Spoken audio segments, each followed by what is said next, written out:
Hello, and welcome to Champion Your Culture, the podcast where we dive deep into the heart of leadership and organizational culture. I'm Ryan McCarty. And I'm George Rogers. Together, we're here to guide you on a journey of personal and professional growth. Every week, we bring you insights, stories, and strategies to help you and your company thrive in today's dynamic world. So whether you're leading a team, running a business, or just eager to make a positive impact, you are in the right place. Let's jump right into today's show and champion a culture of purpose and passion. Welcome to Champion Your Culture.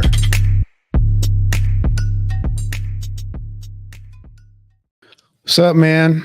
What is going on? Well, I almost said happy hump day because we did the show so many, like over a year, every single Wednesday. Yeah. It does feel weird to come in on a Monday. It does. Because normally when you have the podcast, I'm like, okay, I've got today I'm working, Thursday I'm working, Friday I'm kind of working. Yeah. But now I'm like Monday I'm working, Tuesday, Wednesday. Yeah, there's no breakup, there's no man. breakup. Yeah. Break up in the day, though, get this morning started. Yeah.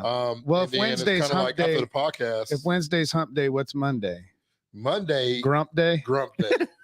Because nobody nobody wants to go to work on Monday. I think Monday and Friday should be half a days. And think of this. Yeah. All my HR leaders, maybe pitch this to your job. Yeah. CEOs, make this happen. What if instead of Mondays, you come in the morning, you came in right at noon? Mm-hmm. Right, so everybody has to have their lunch. The morning to kick the week off. Noon to 5, noon to 6. It's a short day. Yeah, but typically on Mondays anyway. What happens the most on Mondays? You get to work. You find your person that you like the most. You get some things done. I don't do that. I find the coffee machine. Yeah. Well, we have plenty of them. One thing about this place is that every block, I call it block, but every corner of this building in the middle, there's a coffee. Spot, man. It's pretty cool. Yeah, it's like I don't ever drink coffee that much. If you're trying to kick the addiction of caffeine, you do not want to work here because you smell it, you're reminded of it and it's free and it's good. Yeah, coffee is a thing, man. Coffee is a thing. Yeah, but there's other. I mean, we got tea, we got other things, hot cocoa, and there's other options. But if you're a coffee snob, there's a drawer full of different types of coffee. It's one of those things. I think I just had somebody behind me as I was getting some coffee right before we went live here, and I'm looking at this drawer of coffee, and this person's come in, reach in and get. I'm like, how do you know what you really want? Like, I gotta ask myself, see what you see, what wants you. It's kind of like this cheer. When I go furniture shopping, it's like I want something that wants me. Like it's like. That one wants me right there. Today was French vanilla. Once you sit in the chair, you know whether it wants you or not. Yeah, it's how does it hold me? Yeah, you know what I'm saying. This one just makes me feel like it tolerates me. Yeah, I don't know if it really wants me. It's not like a close friend. It's not. It's not like that smushy, gushy, culture good kind of chair. Good, culture good, couchy good, couchy good, couch of good. Softness. I want the couch to know that I'm here. And it's like I want you. That's awesome, man. Did you have a good weekend? I did. It was kind of a early weekend. Work in if you would. Left out a little bit Thursday. Went to travel down to Nashville. Yeah. Used to live there for several years.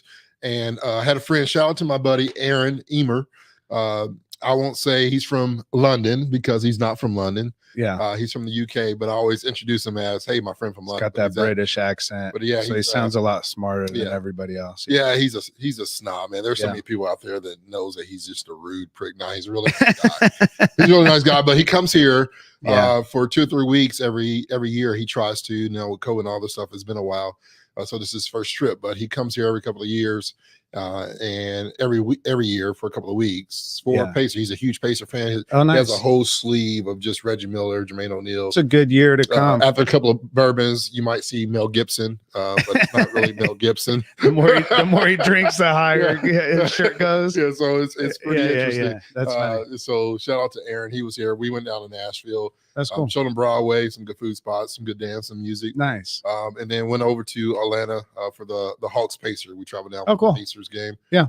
Do a road trip down there. So I would have watched it, but I live downtown Indy, so they black it all out. So it's like I can't watch any Pacers. Yeah. I hate that, man. Gotta get that app. And then what do you think about the football going to Peacock. onto Peacock. This it's a what are your business thoughts deal. on that? I had Peacock, so I didn't care, but I know a lot of people. I mean, it's streaming, right? So they're just trying to. It's this cable versus the new streaming era. It's kind of like Blockbusters versus Netflix. You either adapt or you get left behind if you really want something. And so there's a lot of money. And at the end of the day, with all these sports, NFL, college, NBA, hockey, whatever it is, it's a business deal. Oh, right? yeah. They're doing what's best for business. Yeah. And, Godot's going to get that money, homie. It's to get a new, it's cool. I get it. I get why. Yeah. I'm saying I get why they do it. So but that's what I did. I went down to Atlanta, then I went from Atlanta to Louisville, then from Louisville to Cincinnati. Jeez. The family, had family out in Ohio. We went over to Mason, Ohio, Cincinnati-ish. Yeah. And went to the Great Wolf Lodge. I spent the last couple of days there watching, the kids. I spoke at a Great Wolf Lodge. They're fun, dude. There's so much. Oh, you were there when I spoke at a Great Wolf Lodge, right? That busy. was when we were over in Arizona. Yeah. That was a Great Wolf Lodge. Yep. Yeah. And so very busy, relaxing, got some little water in me. But I was able to just kind of up your nose. Nose, eyes, man. I mean, you think about all the people on that water. Oh, man. That chlorine is like on 99. Thank God for the chlorine. I think it was more chlorine than it was water. Thank I was God afraid I was for going to the come chlorine, out looking like Michael Jackson with my I'm telling you, dude. Thank God for the chlorine, though, yo. Yeah, I feel good. All those kids peeing and pooping clean. In the water all the time. My nails are grown. They're clean too. I need to get a mani-pedi. That's awesome. Shout out to the real men out there to take care of their feet and their hands. Yeah, I need to do a little better with that. Do a little bit of. I take care of mine, but I've been doing a lot of art at home and, changing out spark plugs in my car. I don't know. This last season, I've just had my hands busy. That's good for you. Yeah, I love it. I love it for short seasons, Yeah. I always like to shake people's hand and say, you know what that feels like? And they're like, what? A man that doesn't work hard. Soft hands. Yeah. I used to have calluses. And, back in the day, we, when we first got our house, after we were renting, Qatar and I, when the girls were younger, and we bought a house, the house was like a old Victorian style, but it needed everything from the foundation all the way up to the top. So I learned how to do a lot of that stuff, man. Just get my hands involved in fixing things, because when you don't have money, you figure it out. Yeah. That's true. That's very true. You adapt. You adapt. Yeah. The softest hands I ever shook was Tony Dungy's. I got to meet Tony Dungy at a conference. Yeah. And it was when his book was released. Which one, for kids? No. Okay. It was his first book. Okay.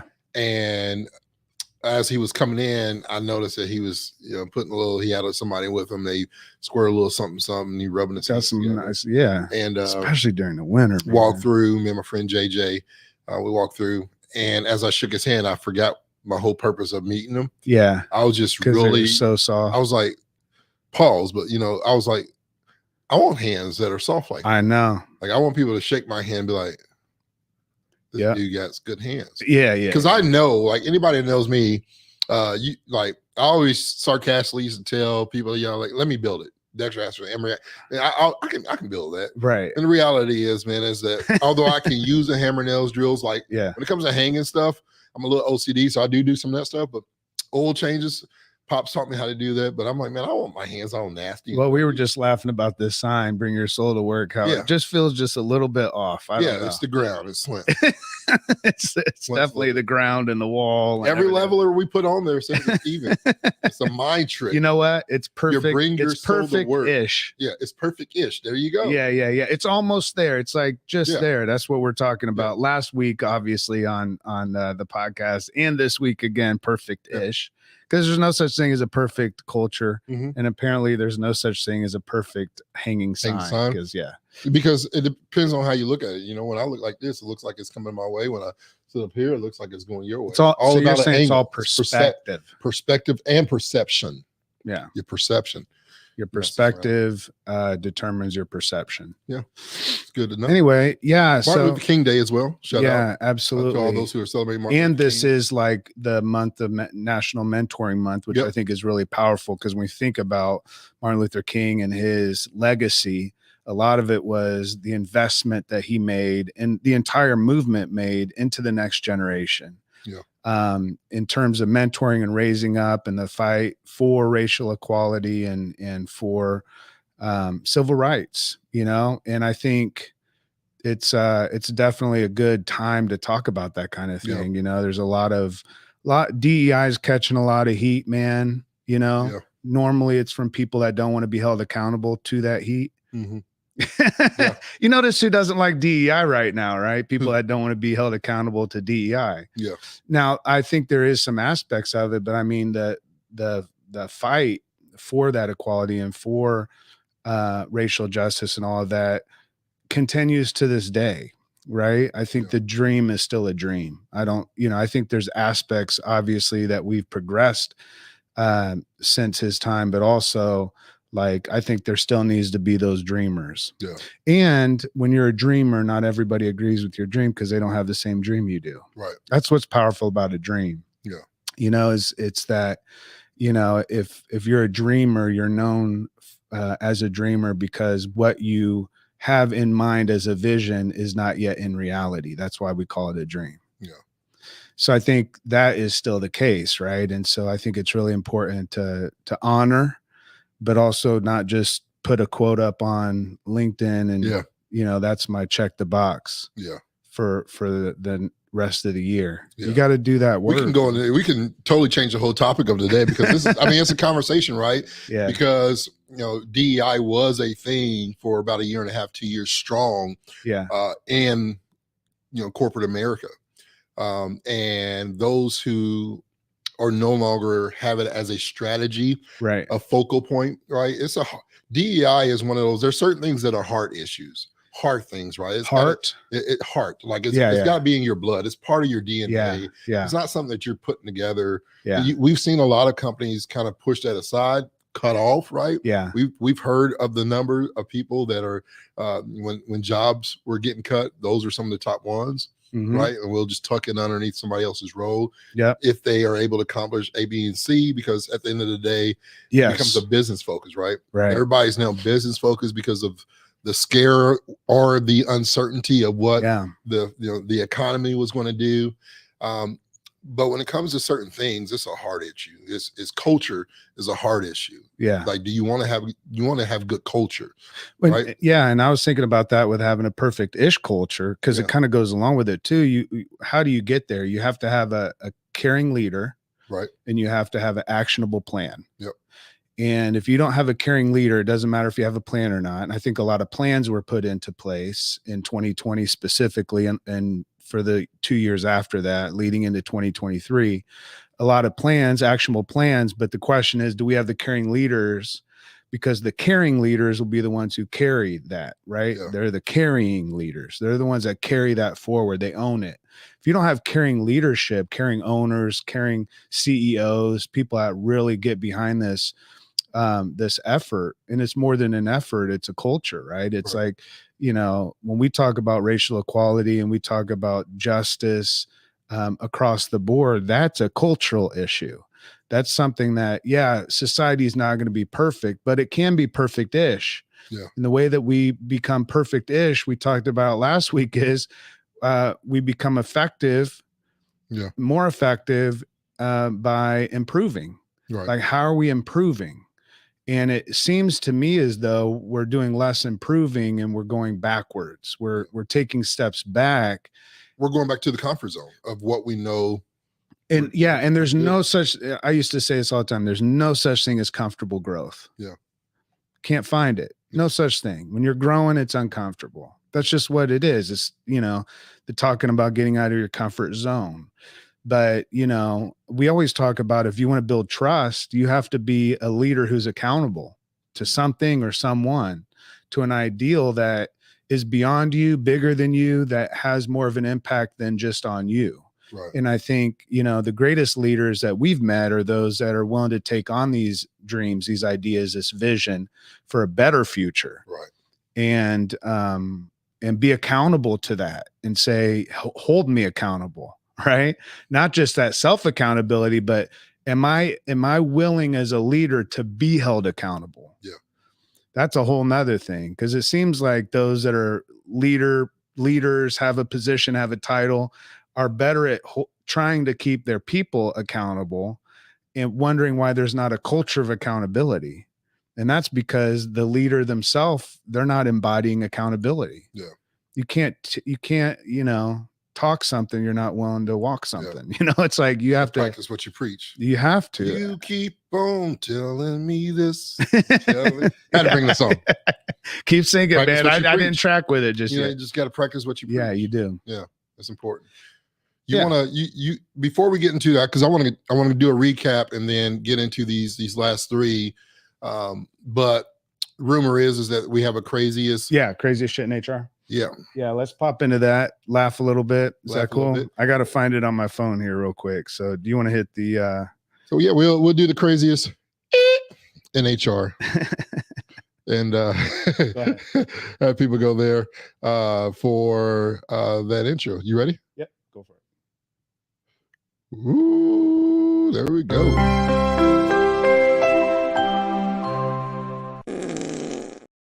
All right, so I found this.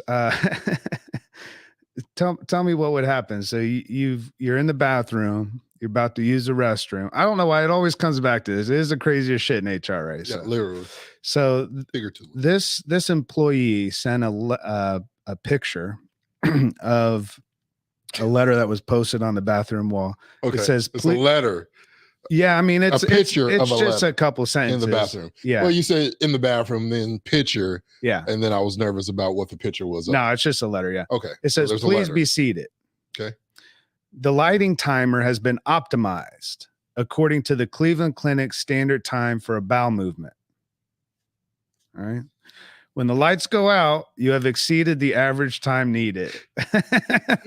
BMs beyond the lighting timer should be done on personal time, not company time. Thank you. So they timing your poop. Yes. I'm thinking, okay, I get it for a second, because there must be employees that are just sitting in there looking at TikTok videos for an hour. Yeah. I get that. It happens though. But when you optimize the lighting, I mean, what would have you ever done that to somebody? So they got a QR code. I mean, back in the day, you remember when it wasn't motion. Yeah. And anytime you leave the bathroom, you turn the lights on everybody.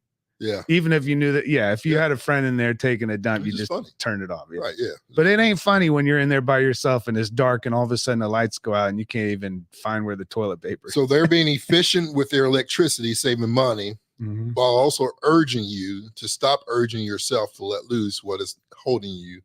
Yeah. Zero flexibility, zero autonomy. Yeah. I mean, that's the idea, right? Is like this concept. So the question is, what is the appropriate time?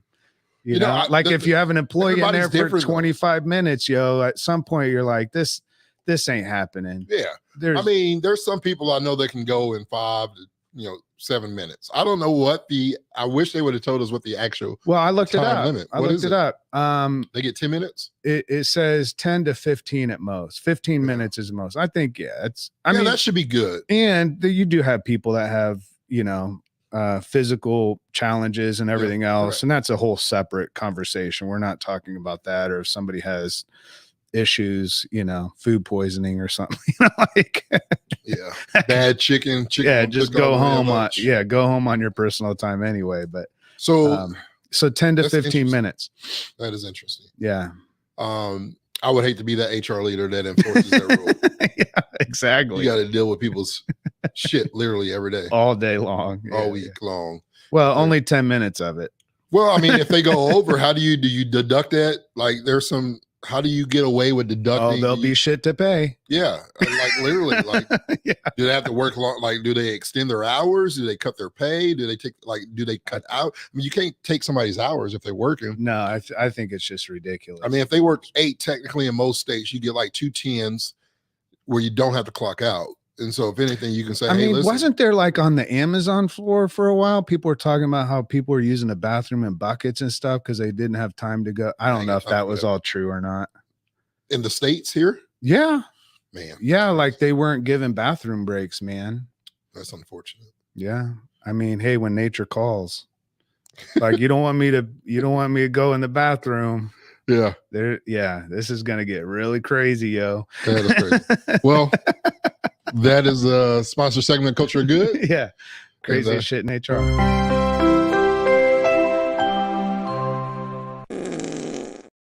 All right, so let's get into, as we get back into this conversation, because I really want to get through some of these things. We got a special video we want to share as well. Yeah. Last week we talked about, we defined it, what that perfect-ish culture is, and then we talked about the myth of perfection, right, in company culture. That everybody is striving for this perfection. I always said it this way, is that I was never in pursuit of perfection. I was in pursuit of excellence, because I knew that perfection was not something that was attainable. And I want to be realistic. So define excellence. Well, excellence is my standard, right? So it goes back to, what does excellence look like for us as a team? Yeah. What does that look like? So you define that on a team level? As a team level. Yeah. Right. Because sometimes when excellence is defined just by the leader, then it turns into perfection. No, I think, that's because they're all striving for something. Because that's their standard. Exactly. Yeah. But you have a voice in a culture of communication where we say, all right, individually, your excellence looks different than my excellence. Right. Right. For my individual goals, my pursuit of excellence may be something different. Now, your expectations for mine may be different, but that's where failures and disappointment goes into, because I'm living on your expectations versus my expectations for myself. Yeah. Right. And so to get away from feeling like I disappointed Ryan, I'm not trying to please Ryan, right, or fulfill his expectations. I am striving for my individual plan to succeed based on the level of excellence that I strive for. Well, and that's what any leader would ever want, right? Like you don't want someone who's just living up to a standard simply because they're forced to. Yeah.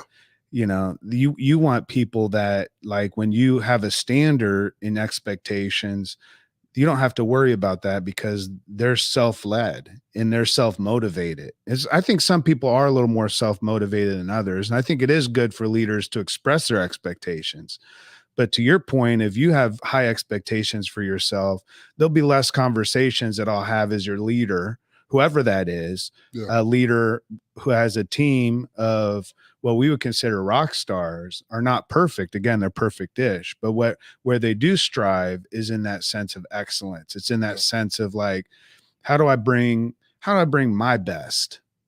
Yeah. You know what I'm saying? How do I live up to my values? How do I live up to my potential in this workplace? And then as a leader, then I can curate those experiences where they can step up. Yeah. That's that ability part, right? Like, do I need to get out of the way? Do I need to get in the way? Do I need to say, how can I jump in this with you? Or how can I leave you with autonomy and the flexibility to make choices on your own? Like that's the kind of idea that we're talking about, is not simply saying as a leader, here's what my expectations of you are. But as a team, we're saying, here's what our expectations are together. Right. Do we have team expectations? Yeah, I think that's a powerful idea, man. And so that myth of perfection then goes. And then the third one was communication. We talked about the keys of effective culture.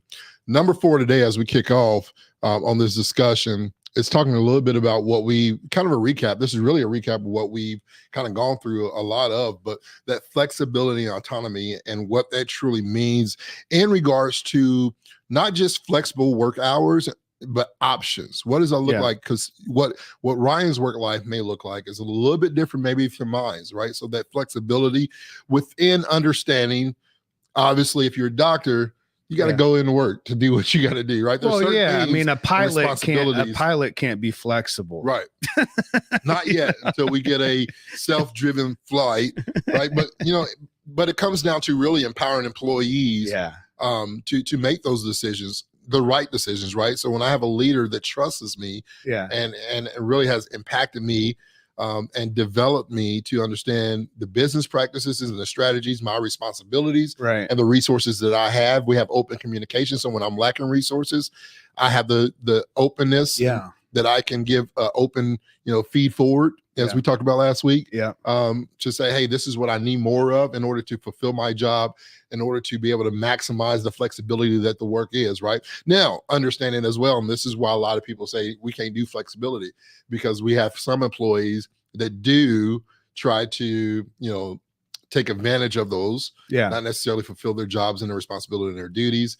Maybe they get a lot of work done in the beginning, take some breaks, right? And the availability is not always there. Why can't I get a hold of you? So there's that struggle within that flexibility But the importance of that when we talk about a perfect-ish culture, yeah, and how it impacts the flexibility is a big piece of that. Yeah, they did a recent Harvard Business Review did a study, and it showed that 96% of employees need more flexibility in their work, but only 47% actually have access to that flexibility. So there's a major gap between the need of more flexibility or the perceived need, right? Because I don't know, who is being asked in that study but what it does indicate, whether they need it or not, they want it. Yeah. People want the flexibility. What we want as leaders is we want effective employees. And so the question is, when we're beginning to foster that kind of culture, a culture of flexibility and autonomy, is that flexibility helping to create a more effective team, more effective individuals, and is that helping us improve? Because if we're looking toward a perfect-ish culture, not a perfect one, we're looking for effectiveness and improvement. And so if adding flexibility into the mix, right, is that like adding sugar to the cookies, man? Like, is it making it better? Right. Like, nobody wants sugar cookies and you forgot to put sugar in it. So it's like, what are you saying about the culture that's good? And will flexibility, is it the sugar that makes that experience even better? It's sweeter. And that's kind of the idea, is how is this helping us be more effective and improving? Those are the kind of questions we need to ask when we're talking about creating a culture of flexibility, or maybe providing more flexible work experiences and modes of working, right? Like, does this make us better? Does this make us more effective? How can it make us more effective? You got to ask those questions, man, because if not, we're just simply like throwing spaghetti against a wall, seeing what's going to stick. Yeah. And people get tired of that, man, because it feels like a flavor of the month. 1 month you're talking about, yeah, we're going to go flexible. And then, did you see where Zoom called? It's been a little while ago. Last year, they called all their employees back into work. Right. Zoom did. Yeah. Everybody's like, I can get all my work done on Zoom, and Zoom themselves are calling everybody back into work. I'm like, this is crazy. If anybody should have all flexible work employees, it should be Zoom. I just thought that was hilarious. Now, to your point, not everybody can just be away from work or whatever it is. There's hybrid models, that kind of thing. And it's not just about timing, but also flexibility in terms of having the autonomy to make choices. Mm-hmm. When we have a more flexible culture, it always leads to more autonomy and people making business decisions, because they may not have someone right there all the time to ask, what should I do in this case? Yeah. And isn't that what we want? We want to know that we can trust our team members and we can trust our leaders. Yeah. But if, we're constantly looking over people's shoulders all the time, Yeah. Are we hiring the right people? I suppose is the question, because if we're hiring the right people, we should be able to build a more flexible experience, whether that's in timing, investment while they're at work, Yeah. How much time they spend on the toilet. You know what I'm saying? Right. I mean, it all feeds into it, but that autonomy is powerful, because what we're doing is, and I think this is going to be the theme that will go through our whole conversation today, is we're empowering people to lead. Yeah. It's in that empowerment that we build a leadership culture. It's like, we don't want just a leader. Mm-hmm. Well, if I could just hire the right leader, they'll lead the team. No, we want a culture of leadership. We want everybody leading together. And in order to do so, we have to mentor them. We have to empower them to be able to lead. We have to equip them with what they need, right? Because they could want it all day long, but if they don't, again, they could be a caring person, a caring leader, but if they don't have a plan of action, then it's a moot point. Yeah. You have to have a leader and a plan. Just how it works. Yeah, and the plan is important as well.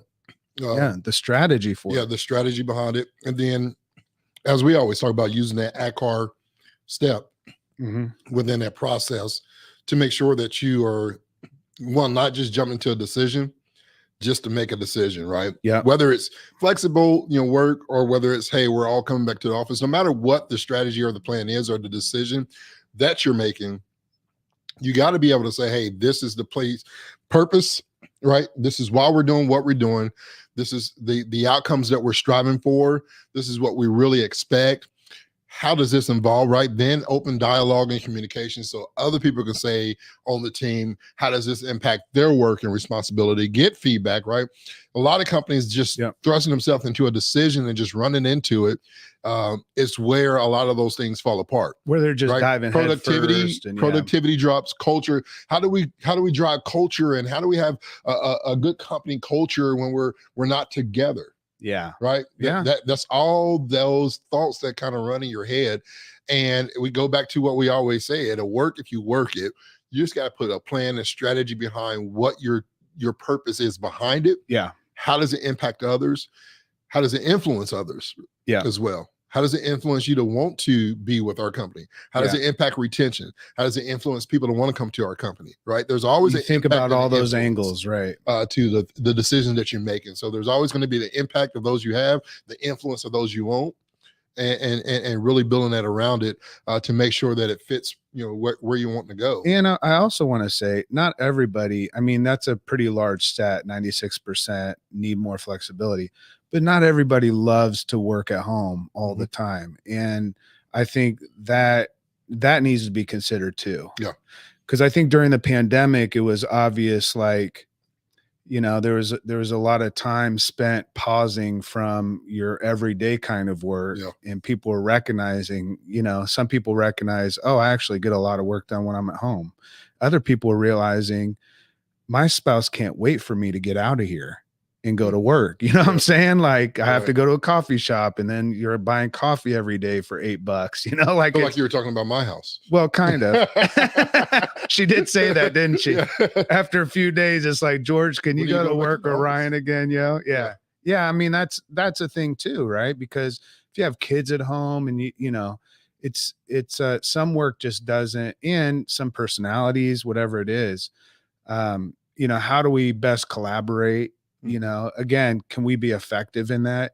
I think it's all in the implementation, and how we implement is through integration. So we're integrating flexibility. We're not simply, like you were saying, diving head first and saying, we're going to be totally flexible and, it's a free for all. Like certainly that's not the way to go, but how you implement flexibility is through that idea of how do you integrate it? Right. How does this fit into the recipe? Yeah. It's is it adding the sugar now? Or, I made cookies the other day and, I didn't have all the ingredients. They still turned out okay, but they weren't okay-ish. They weren't perfect-ish at all. They were okay-ish. I ate them. Yeah. Believe me. But had I had all the right ingredients. And so that's the idea, is how do you integrate? How do you take that and make it a part of the overall, rather than saying, okay, this is a new program we're going to try. And I do agree. Like there are times that we can try things out and say, hey, we're going to give this a shot. But one of the last things you want to do is give people flexibility and then pull it away from them. Right. We've seen that too, man. Yeah. That doesn't go over well at all. It does not at all. Yeah, you better off not even going that route to begin with, man. Right. It's like, it's better just to not ever give it than give it and take it away. Yeah. Very true. So flexibility and autonomy. Number 5 is continuous learning and development. Yeah. This is something that's really near and dear to our heart, where we are a candle. Culture and leadership is something that we believe that really drives the business and helps impact a lot of levels, all levels in a sense, where it influences leadership then influences the culture and the employees influence the business, right? And it becomes this cycle of good that continues to happen. I want to show this video. We have a special video for those who are watching us. One of the things that we are really passionate about doing here, not just with our podcast, but through Culture Guru, who powers our podcast and is backing behind us, we get to do workshops and coaching. Yep. And keynotes. And one of our good friends, Mike Wiley, and his company was a part of one of our cohorts last year. And has really been growing. Well, I talked to him about this. I was like, the first time you came in for our workshop, you were like a deer caught in headlights, man. And I tell you, over this past year, and we'll watch a video, they've really developed a a perfect-ish culture. You know, it's not perfect. It still has room to grow and improve and become more effective, but they're working on it. And that's the idea of development. Development speaks of itself as a process, right? You're not people don't ever get developed.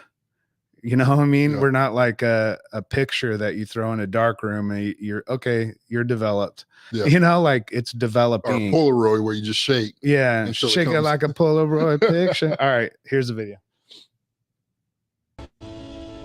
What inspired myself and the organization to go down the journey of the culture of good was some of our customers, competitors, and we saw how they were utilizing culture and gaining their employees, and it made us want to figure out what it was all about, what made it tick, and trying to grow in the metal fabrication business and differentiate ourselves from everybody else that does the exact same thing, and how can we make it different from everybody else and have people want to work here. Culture Champion certification has inspired a lot of what we do, and what I've done, from the different ideas and the way I look at the business as a whole, and the way that I look at all the different projects and things that I've gotten myself into over the last year, and how to approach them, and also how to judge our success. So some of the things that we've done would be would be just our goods that we have done and the hours that we have given back to the community. We went from pretty much 0 to 400 or 500 hours the first year to this year almost 1,000 already, and as well as just the relationships with businesses in Marion, the local community. Doing what I'm doing now and with the culture, and seeing even the small changes from the hugs or the fist bumps I get from the guys, and just hearing the stories of giving back to the community, I wouldn't want to do anything else, and it's helped me find a purpose in life and feel that I have a purpose to continue and to share this feeling, as well as what we're trying to do as an organization, as a team at Wiley Metal, to better the world, not only with the products we build, but also the message we try to send out by our actions every day.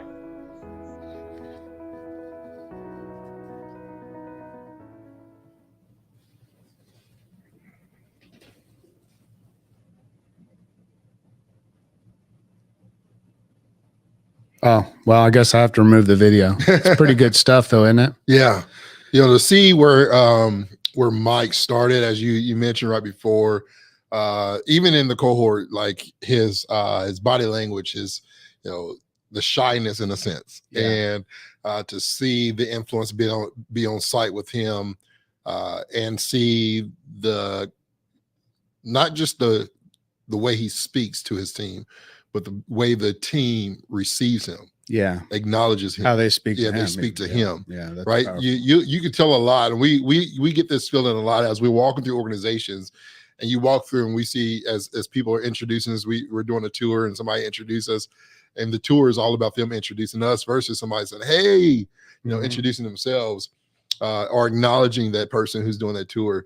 You kind of get a difference of, hey, I can tell what kind of leader you are. Just walk me through your building. Yeah. You know what I'm saying? That's all you, Mike, walk us through. Yeah, walk us through the building. Let's see how the people respond. Yeah, this is a really good thing. We're actually back up in Marion, Indiana. This is Wiley Metal tomorrow for a 2-hour workshop, which if you're interested in bringing George and I in, any of our team can come and do a 2-hour workshop just on what is culture, even, starting there. What is a culture of good? What's a culture of good team? He's had to develop to the point that we're talking about being a perfect-ish culture. And what does that mean? How do we get there? It's about development. When I talk to Mike, he's always frustrated about, man, I feel like we should be further along. Yeah. I'm like, well, take a step back and think about how far you've come. Yeah. And I think it's really important that we do that, and we reflect from time to time as leaders, because we're all visionaries and we want things to be better. We want them to be bigger. We want them to be more successful in a sense. If you have 500 hours volunteered, you want 1,000. If you have 1,000, you want 1,500. You know what I mean? You're always striving, and there's nothing wrong with that. But it's also good to say, let's celebrate how far we've come. Let's recognize, and we'll get to that here in a moment. But it starts with that development and that willingness to invest. Yeah. We talk about the 4 T's, what we're investing as leaders and what organizations need to invest into the people and to team members is time, talent, treasure, and testimony. Yeah. Right? Time, talent, treasure, testimony, the 4 T's. And we teach that all the time in our workshops. We'll be teaching it tomorrow because Mike's getting his culture team together. Yeah. He's had a culture team for a year and they did wonderful, but he said, we're ready to step up. And so they've got new people on the team that we're going to be going in and talking to about all these concepts. But one are those 4 T's. How are we investing in people? You've said it before, like what happens if we invest and they leave? The question is, what happens if we don't invest and they stay? Right. That's the question, because, and this is beyond just a simple like training video. We're talking more than just LinkedIn Learning, and there's nothing wrong with LinkedIn Learning. And we have training videos as well, and we'll be putting those out, make it easier access for people to learn these concepts. You don't necessarily have to bring us into your business, although that's really where our sweet spot is. We want to be able to see beyond just a one-off training. Right. We want people to know I'm being developed. And back to studies, we're finding out that more and more that 94% of employees stated that if they were invested in their learning and development, both personally and professionally, they'd stick around in their work longer. Right. I mean, it's a retention issue. Yeah. If you want to retain people, development's a part of that. It's not everything. So what we talked about last week, like development's part of the list. Right. It's not number one. Was number one 3 or 4 years ago, still up there though. Yeah. We talk about what are people searching for and looking for. Many times they're looking for a culture in which they can grow. Yeah. They want to be developed, right? Especially in a time where pay, right? It's that payment versus development. If you're not going to pay me, then I must have a growth plan. Yeah. Right. To where I can make more money. Or I can grow here and go to where somebody and else make more money somewhere else. Right. Yeah. And so that growth is important, and it's important for companies, organizations to understand that, but also how are you developing and what ways are you developing? Not just by your standards or what's best for business, but I am a true believer, Ryan. This is just me personally, and this is something that we did all the way back in 2014, 2015, 2016, 2017 with our retail stores, is that I was under the belief that if I can make our team better, if our employees, as people say, we call them team members, but if we can make our team members better, it'd become a better business, right? And so how do we make them better? How do we help them become better? One, if we can help them become better physically and mentally, right? Yeah. Emotionally, how we can help them and support them in that area. If they can become better people in that area, it was important to us. If we can help them become better financially, how do we do that? Right? We're all growing. We were all young in that place. But if we can bring somebody in, right, that can help us, teach us how to, hey, this is a good way to get out of debt, or this is a good way to save money, right? So you're not living check to check. We were having people that on our team that was getting paid on Friday, and by Monday, they can barely get to work. Yeah. It's like, what's going on? Yeah. Right. So managing your money and teaching the rule that others may, but I may not. If you want a certain lifestyle, there's certain things you may not be able to have right now. Right. Others may, but I may not. And that applied to every step and aspect of your life. And so we just had that development. So I encourage people not just doing things that help the business, but hey, maybe punch in there 1 or 2 soft skills and apply it to both personal and business. All right, this is how we're going to apply this thing personally. This is how you can take this back for you. Maybe this impacts you, but it also maybe impact your family, right? Well, and then the outcome of, hey, a better George, and a better family man, George, is a better businessman, George. Well, I always say, like, there's no personal professional, it's personal. Yeah. your professional life is personal. Yeah. To you. Yeah. If you don't have it, you know, well, right. Yeah, you know what I'm saying? And if you're not growing, your professional life's not.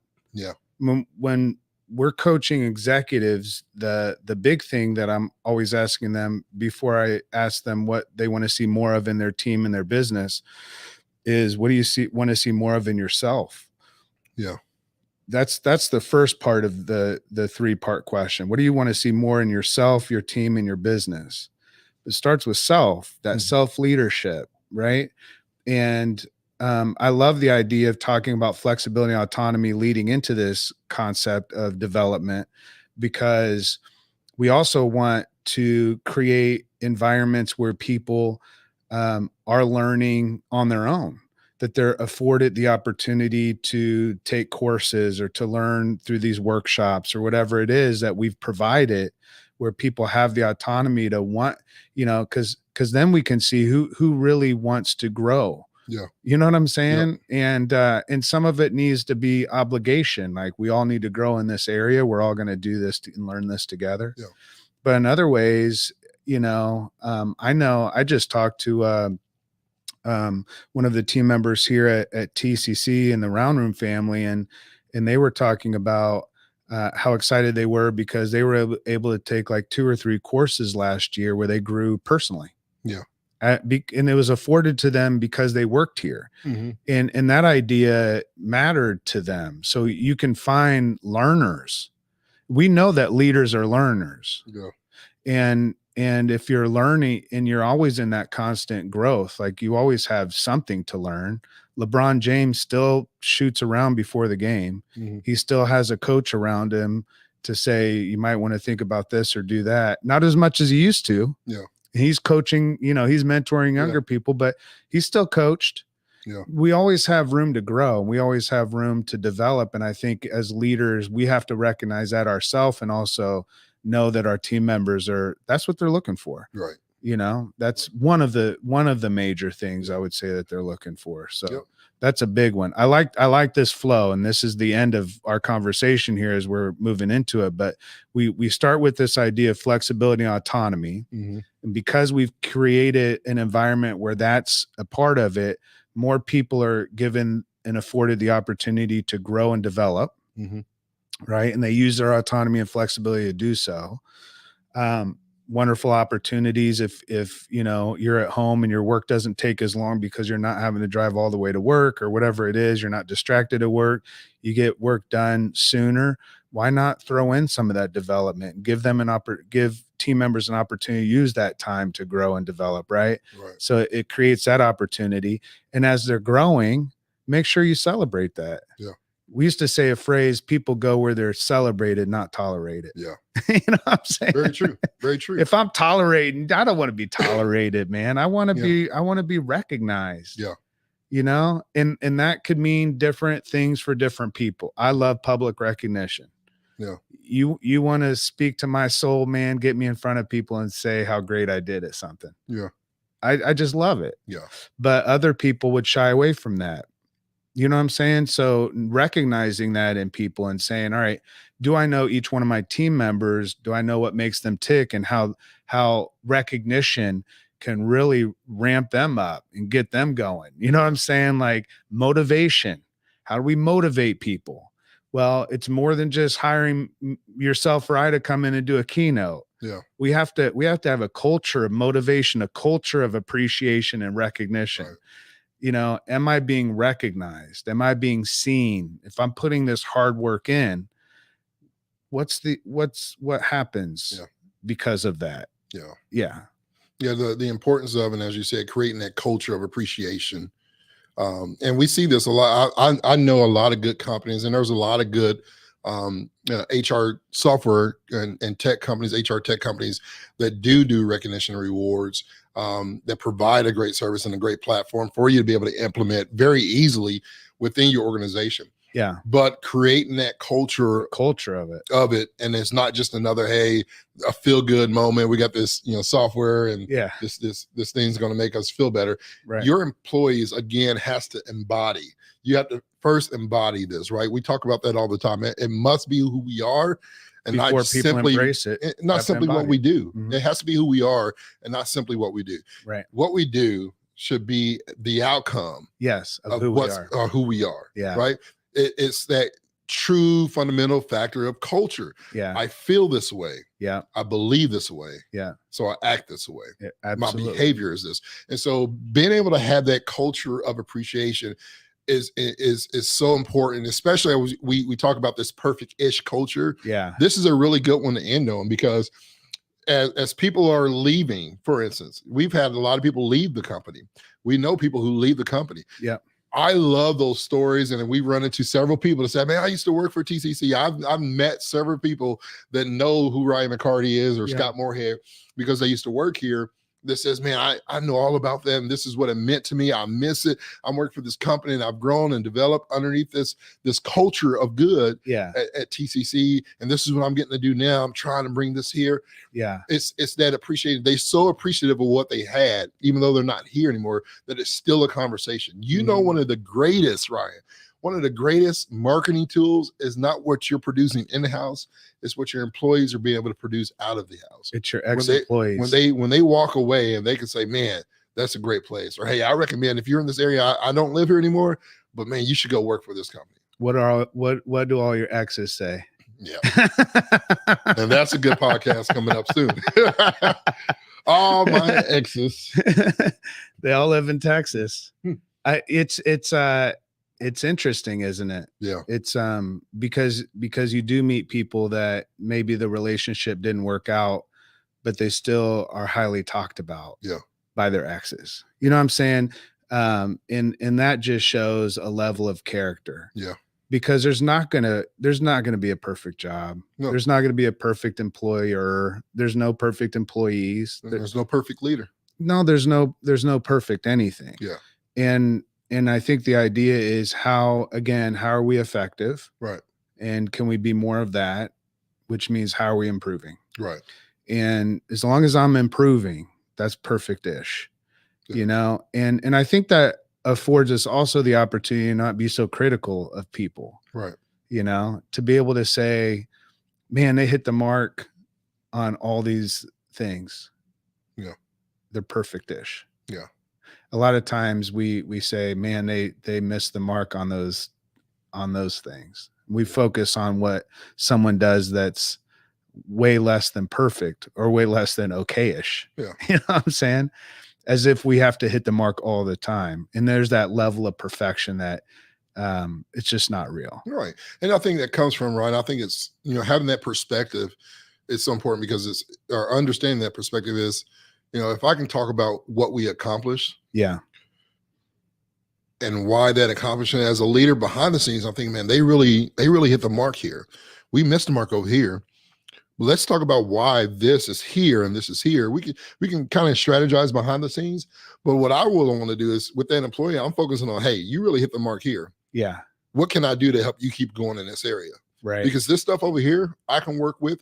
Maybe it's not within your strengths. Yeah. Right. Maybe it's not something that you're really focused on. There's a reason why this area is here and the other areas are here. I want this person then to say, invest all your time in growing this thing, because I know the impact this thing is. Yeah. I'll figure out how to either grow, develop you, or build people around you. Yeah. You know what I'm saying? Right. Like at a moment of leadership, and I'm not a perfect leader. Right. But I pursue excellence, right? And so my thought is, man, if I can just invest more, how can I make that person, that team member's job a little bit easier? Because they may be having a lot of fun doing this, or this may just be something that they're strong at. I don't want them wasting a lot of time on these tedious things right here that I can give to somebody else. These right? What things? Tedious. Oh, I thought you said titty things. Yeah, my titty bad. There's an HR. HR. They're literally right over here in the hallway. Yeah. It's kind of funny with this show, because as we're doing the show, HR people walk past us constantly. All the time. I'm sweating over here. Yeah. Get nervous. We always walk out of the room wondering if we're going to have to go straight to the HR room or not. It's all good. We have a good time on here. It's not the perfect podcast. It's perfect-ish. It's a perfect-ish culture. Yeah. It's a perfect-ish podcast. We need to change the name of it to perfect-ish. Yeah. Championist. Yeah. No, this has been a good conversation the last couple of weeks. I think it's really important to prioritize this and to look at, the ideas around like how do we keep improving? Yeah. How do we keep improving? That's good. But in doing so, also, how do we become better human beings along the way? Yeah. Because that's really what it comes down to, is like the best cultures have the best people, not perfect. The best cultures have the best people because those people are being the best at being human. Right. You know what I'm saying? Mm-hmm. Empathetic, caring, willing to go the extra mile when the call comes. All the stuff that makes us human. Those are the things that at the end of the day, like if you look at leaders throughout your life and you say, who's a leader that really stands out to me throughout my life? It's people that just showed up. Right. We've talked about that before. It's not, they didn't have all the skills you'd want. Yeah. Those are leaders we're impressed by. The leaders we most appreciate are those that are the most human. And I think that says a lot. Right. About who we are and what we long for. And so good topic. Do we know what we're talking about next week? Shh. Oh, okay.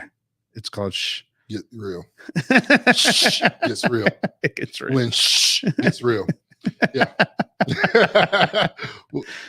How does that go? Yeah, we got something special. It's a secret. Yeah. We'll rock it. Shh gets real. Yeah. We'll let everybody know. Stuff gets real. So we good? We good. You All good? Right, man. I'm good. I'm good. Y'all good? Appreciate everybody out there watching us today on Champion Your Culture, the podcast. Until next time, we appreciate you, Ryan McCarty, George Rogers. We'll see Continue you. to bring your soul to work. Yep. And we'll see you back next week on Champion Your Culture. Thank you for tuning in to Champion Your Culture. We hope today's episode has sparked new ideas and inspiration for your journey in leadership and cultural development. Building a culture good is a collective effort. If you found value in conversations today, please subscribe to our podcast. Follow us on your favorite platform and share this episode with your friends and colleagues. Your support helps us reach more people and spread the message of impactful leadership and positive cultural change. Don't forget to visit cultureofgood.com to explore how you can become a certified culture champion. Every week, we're here to bring you insights and strategies that matter. So join us again for more empowering discussions. Let's continue to champion a culture of purpose and passion together. Until next time, keep leading with heart and let's make a positive difference in the world. And we'll see you next week on Champion Your Culture.